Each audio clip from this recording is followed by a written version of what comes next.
Calendar বলছে চলছে November মাস, আর বাংলায় কার্তিক শেষ হয়ে অগ্রহায়ণ।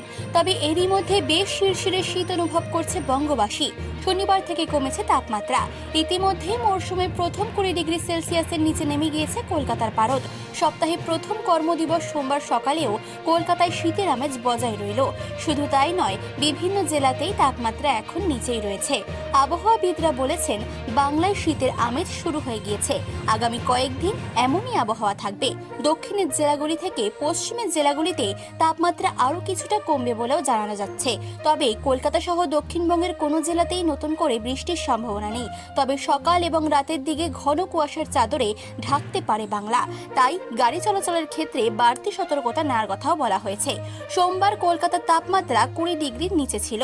জানা গিয়েছে সর্বনিম্ন তাপমাত্রা 18 ডিগ্রির কাছাকাছি থাকতে পারে। শুধু তাই নয়, দক্ষিণবঙ্গের জেলাগুলিতেও 2 থেকে 3 ডিগ্রি আরও কমতে পারে বলেও পূর্বাভাস দিয়েছে হাওয়া অফিস। অন্যদিকে উত্তরবঙ্গের তাপমাত্রা কমতে শুরু করেছে। সন্ধ্যা ও ভোরের দিকে বইছে ঠান্ডা হাওয়া। দার্জিলিং, জলপাইগুড়ি, কোচবিহার সহ উত্তরের 5 জেলায় স্বাভাবিকের চেয়ে তাপমাত্রা নেমে গিয়েছে প্রায় 2 ডিগ্রি সেলসিয়াস পর্যন্ত। রাত্রে তাপমাত্রা আরও কমতে পারে এমনটাই পূর্বাভাস দেওয়া হয়েছে আলিপুর আবহাওয়ার পক্ষ থেকে। অন্যদিকে মালদা, উত্তর দিনাজপুর সহ একাধিক জেলায় কুয়াশার দাপট দেখা যেতে পারে।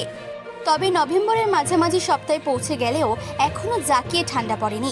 জাঁকিয়ে ঠান্ডার জন্য আরও কয়েকদিন বাংলার মানুষকে অপেক্ষা করতে হবে। ডিসেম্বরের প্রথম থেকেই দাপট দেখাতে পারে উত্তরের হাওয়া, এমনটাই মনে করছেন আবহাওয়াবিদরা। চিফ এডিটর জিতেন সরকারের রিপোর্ট, চেতনা বার্তা। জেগে থাকে, জাগিয়ে রাখে।